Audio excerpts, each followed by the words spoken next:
Have you ever noticed that some ideas just refuse to leave you alone? You tell yourself you're too busy.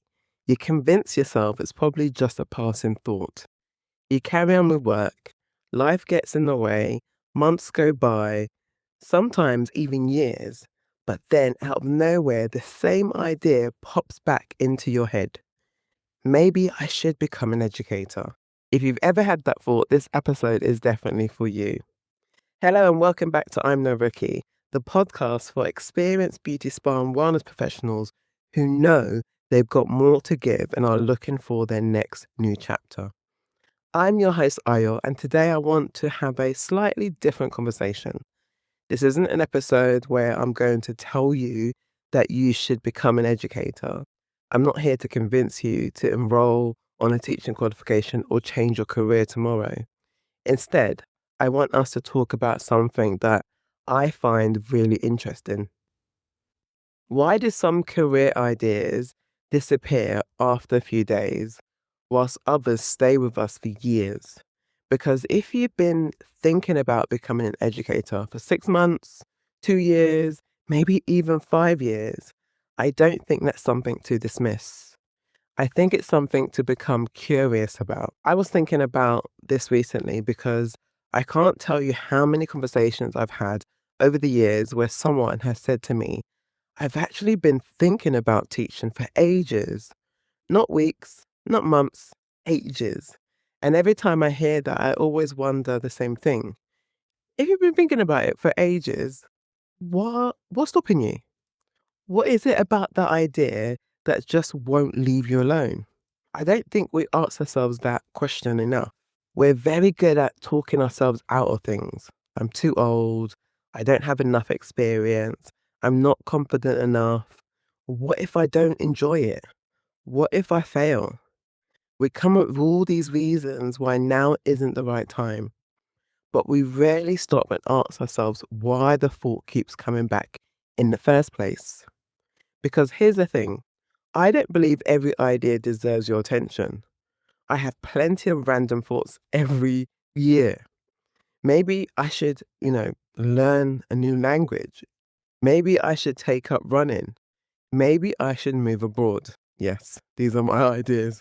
Some of these thoughts lasted about 24 hours. Some of it lasted about 5 minutes and I've forgotten. And some of them have lasted weeks and years. And then some of them just disappear. But there are other ideas that just quietly sit in the background. They don't shout, they're really patient. They just keep showing up every now and again, almost like they're tapping me on the shoulder saying, hey, I'm still here. For me, education was one of those ideas. If you look at my career today, it's probably kind of looks obvious. People see me running Developing Educators Academy, delivering teaching qualifications, speaking at conferences, lecturing, research and education as part of my PhD, and they think, well, that was always your path. Trust me, it didn't feel like that at the time. When I was working as a therapist, I wasn't sitting there thinking, oh, one day I'll become an educator. I loved what I did.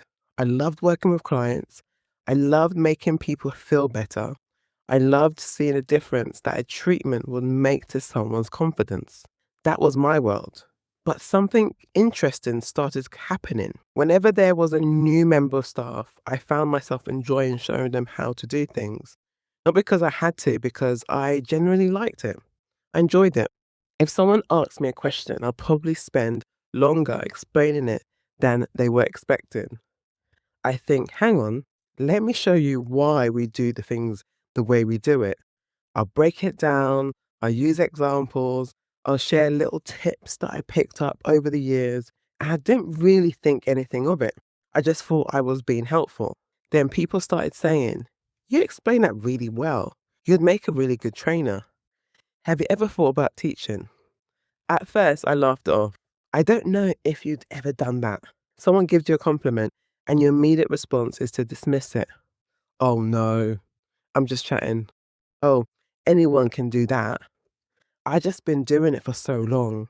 It's funny how quick we can dismiss what other people see in us. Looking back now, I think people often recognize our strengths long before we do. They're looking from the outside and we're looking from the inside. We're focused on what we think we can't do. They're focused on what they keep seeing us do naturally. Has anyone ever said you'd make a good teacher, a good trainer, a good mentor? Maybe you laughed it off. Maybe you've changed the subject. Maybe you thought they've got the wrong person. But what if they haven't? What if they're seeing something that you become so used to doing that you don't even recognize it as a strength anymore? I think that's one of the biggest lessons I've learned over the years.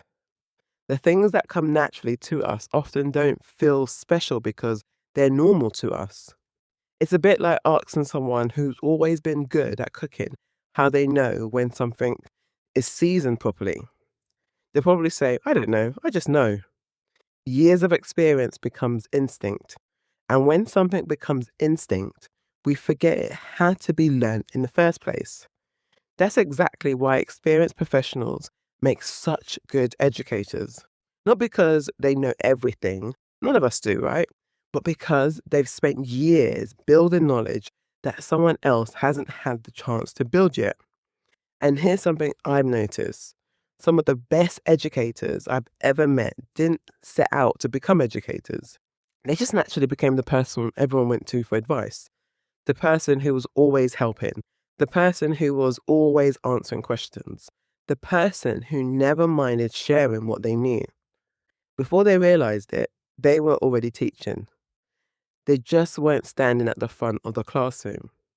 When I look back over my own career, I can see little clues everywhere. At the time, they just felt like ordinary moments. Now I realize they were pointing me in a direction that I just wasn't ready to see yet. And that's why I wanted to record this episode, because maybe you're collecting those little clues too. Maybe you just haven't joined the dots together. Maybe you've started noticing that you enjoy helping people more than you've expected. Maybe you're the one everyone asks when they're stuck. And maybe you're the one who ends up showing the new therapist how to carry out a treatment, or explaining to a colleague why something works the way it does. Or even maybe you found yourself thinking, I'd love to pass all this knowledge on one day. If any of those sounds familiar, I just want to say something. Don't dismiss it. You don't have to act on it today, but don't dismiss it. Because one of the biggest mistakes I think we make in our careers is assuming that because we're comfortable where we are, we're exactly where we're supposed to stay. Comfort isn't always the same as fulfillment. Sometimes we're comfortable because we've been doing something for years. We're good at it. People know us for it. It's predictable. But that doesn't necessarily mean it's still stretching us. I remember reaching a point where I realized I still loved that industry, but I wanted to contribute in a different way. Instead of helping one client at a time, I wanted to help the professionals who were helping those clients. That was a completely different way of looking at my career. The funny thing is, I didn't wake up one morning with absolute certainty. There wasn't this dramatic moment where I suddenly knew exactly what I was supposed to do for the rest of my life. It happened gradually. One opportunity led to another. One conversation led to another. One role opened the door to the next. Looking back, it all makes sense now. Living through it, it didn't. And I think it's also important to say, because sometimes we compare our beginning with someone else's middle. You might look at someone who's been teaching for 10, 15 years and think they've always been confident. I can promise you they haven't. They weren't. Every educator had a first lesson. Every trainer delivered their first workshop. Every lecturer stood in front of the learners for the first time. Nobody starts as an experienced educator. Experience comes from doing. Confidence comes from doing. Even now, after all these years of teaching, I still have moments where I think, could I have explained that better? Or I'll finish delivering a session and reflect on what I'll change next time. That's part of being an educator. We're always learning ourselves. So if you're waiting until you feel 100% ready before you even begin exploring the idea, you could be waiting a very long time. And I think that's where fear creeps in. Fear has a funny way of disguising itself. It doesn't usually say, I'm scared. Instead, it says things like, I'll think about it next year. I'll wait until work calms down. I'll do it once the children are older. I'll wait until I've saved a bit more money. I'll wait until I've got more confidence. Now, some of those reasons are completely valid. Life is busy, responsibilities are real, timing matters. But there's a difference between waiting because it's generally not the right time and waiting because we're hoping the uncertainty will disappear. Here's the reality. Every new chapter comes with uncertainty. When I moved into education, I didn't know exactly where it would take me. I certainly didn't know that years later I'll be running Developing Educators Academy, supporting people from across our industry to gain teaching qualifications. I didn't know I'd go on to complete 2 master's degrees, start a PhD, present my research at conferences, or spend so much of my life talking about education.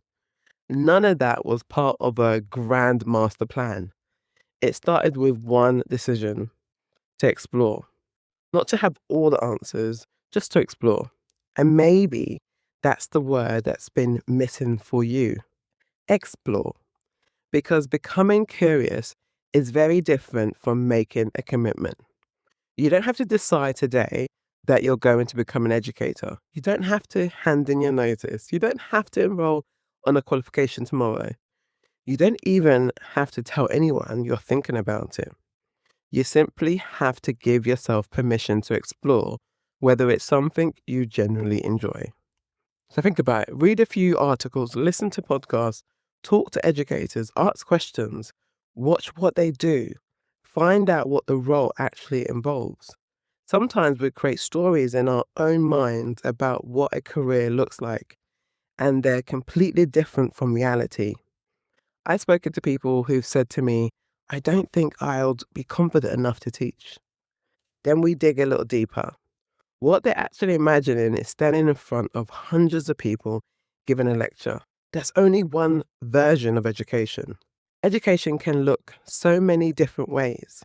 You might teach online, which I've done. You might become a workplace assessor. You might deliver product training for a skincare brand. You might teach 1 day a week in a college. You might mentor apprentices.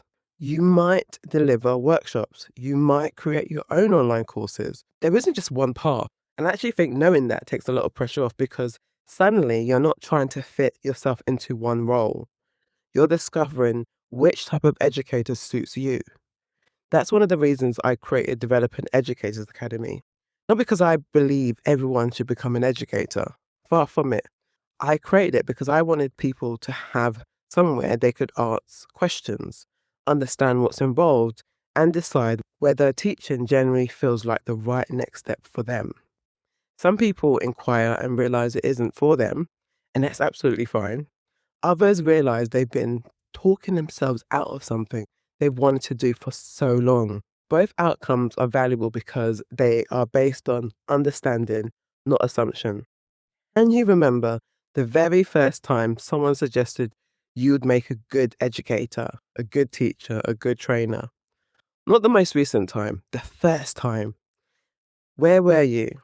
Who said it? What was happening? And perhaps the most important question of all, why do you think you still remember it? Sometimes we spend so much time asking ourselves, what if it doesn't work? That we never stop to ask, what if it does? What if becoming an educator opens doors you can't even see yet? What if it introduces you to people who completely change the direction of your career? What if it gives you a new sense of purpose? And what if years from now, you look back and realize that saying yes to one opportunity was the beginning of everything else? I personally certainly feel that way when I look back at my own career. If someone had told me 20 years ago where I'll be today, I honestly don't think I would believe them. I couldn't have imagined running my own academy. I couldn't have imagined teaching people from across the UK and internationally. I couldn't have imagined completing 2 masters or studying for a PhD. And I definitely couldn't have imagined sitting here recording over 100 podcast episodes. Not because I didn't think I was capable, simply because none of that was on my radar. That's why I always smile when people ask me, where do you see yourself in 10 years? The truth is, I don't know. Because if there's one thing my career has taught me, it's that saying yes to one opportunity often leads to another one you never saw coming. I think that's something we sometimes forget. We want certainty before we even take the first step. We want to know exactly where the road ends before we're willing to start walking. Life doesn't usually work like that. Most of the opportunities I've had came because I was already moving. I met people because I was in the room. I was invited to projects because someone had seen me teach. I developed confidence because I kept saying yes, even when I felt nervous. None of those opportunities arrived whilst I was standing still. Now, I know some of you are listening and are probably thinking, that's a great idea, but what if I decide to do this and realize it isn't for me? Honestly, that's okay too. Trying something and deciding it's not the right fit is very different from spending years wondering what if. One gives you clarity and the other leaves you with questions. And I don't know about you, but I'd rather have clarity than spend years guessing. One thing I've learned as I get older is that we rarely regret learning something new. Even if you explore teaching and decide it wasn't the direction you wanted to take, you still gained new skills. You've improved your communication. You've learnt how to explain ideas more clearly. You've developed confidence speaking in front of people. Those skills don't disappear. They follow you into whatever you do next. Sometimes we think every decision has to define the rest of our lives. It doesn't. Some decisions simply teach us more about ourselves, and that's valuable in itself. Something else I've noticed is that we often underestimate just how much knowledge we're carrying around. You've probably been working in our industry for years. You've dealt with clients from every walk of life. You've solved problems. You've adapted treatments. You've learned from mistakes. You've celebrated success. You've built experiences that can't be found in a textbook. Yet, because it's become your normal, you don't always recognize its value. I see this all the time. Someone will say to me, I don't really have anything to teach. Then we'll spend 20 minutes talking and they shared enough knowledge to fill an entire workshop. It's funny, isn't it? We often see our knowledge as ordinary because we live it every day. Someone else sees it as exactly what they need. That's one of the reasons I love education so much. It's not about pretending to know everything. It's about sharing what you know today whilst continuing to learn tomorrow. And I think that's a really freeing thought. You don't have to be the world's leading expert. You just have to know more than the person you're helping in that particular moment. That's enough. So, in this episode, we've talked about why some career ideas seem to follow us around for years. We looked at the difference between a passing thought and something that keeps gently tapping on our shoulders. I've also helped you, hopefully, to reflect on how other people sometimes recognize our strengths before we do, and why curiosity can be far more powerful than certainty. Most importantly, I hope this episode has encouraged you to stop dismissing that little voice that keeps asking, what if? Because perhaps it's not there to pressure you. Perhaps it's simply inviting you to pay attention. If there's one thing you take away from this episode, let it be this. The idea that keeps coming back are usually worth listening to. You don't have to act on it immediately. You don't have to have every answer. You don't have to know exactly where they'll lead you to. But don't ignore it. Give yourself permission to be curious. Ask questions. Find out more. Have conversations. Explore the possibility. You never know where the first small step might lead. If today's episode has got you thinking a little different about becoming an educator, I'd love to hear from you. You can always connect with me on LinkedIn or visit Developing Educators Academy's website if you'd like to learn more about what a career in education could look like. If you're simply at the stage of exploring, please feel free to download our brochure that explains the different qualifications and career paths so you can make an informed decision without any pressure. And if you know someone who's been saying, I've been thinking about teaching for ages, why not send them this episode? It might be the conversation they didn't know that they needed. Finally, if you enjoyed listening to I'm No Rookie, I'd really appreciate if you could subscribe, leave a review, and share the podcast with someone in our industry. Every review helps more experienced professionals discover the show and realize they're not alone and they're wondering what's next. Thank you so much for spending the time with me. Until next time, remember, you're no rookie. It's time to take action.